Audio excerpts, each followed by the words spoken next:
C'est souvent grâce à leur profession que les correspondants météo se sont retrouvés un jour avec un pluviomètre dans leur propriété.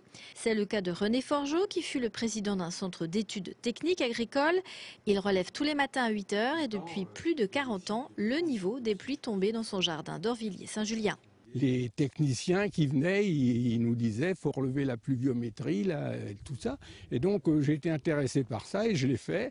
Et puis j'ai donc été ici, la ferme, ça a été un centre de collecte pour la météo.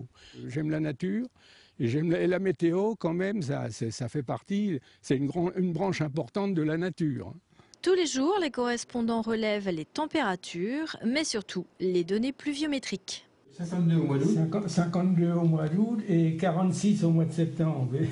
Ça veut dire qu'il y avait 100 mm dans les 2 mois, alors que là on en a 32. Ces relevés sont envoyés tous les mois à Météo France à Barberet, qui affine ainsi ses connaissances sur le climat au bois, et cela dure depuis très longtemps. Les plus anciens correspondants ont été recrutés après-guerre. Donon et Bouy-sur-Orvin sont des postes qui sont là depuis 1949. Donc ça peut avoir beaucoup d'applications. Je citerai par exemple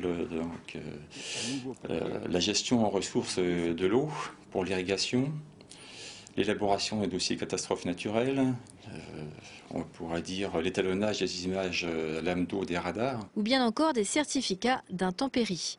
Les données relevées dans l'Aube depuis plus d'un demi-siècle ont permis déjà de noter des précipitations assez peu importantes sur le Nogentais, contrairement au Barrois. Idem pour les températures, d'où l'on peut en déduire que le climat est beaucoup plus continental sur la côte des Barres. Jean-Pierre Gublin est lui aussi correspondant météo. Depuis 35 ans, il relève les précipitations à Avant-les-Ramerues et il a fait quelques constatations. Et on s'aperçoit que on a fait par 10 ans, hein, donc il y a 3 fois 10 ans et on est à peu près la même moyenne depuis 35 ans, autour de 58-60 mm d'eau de moyenne par mois.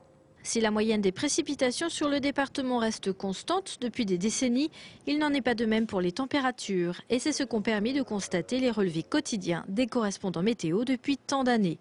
Pour les températures, la tendance est à l'augmentation, à peu près 7 dixièmes sur l'année depuis l'après-guerre.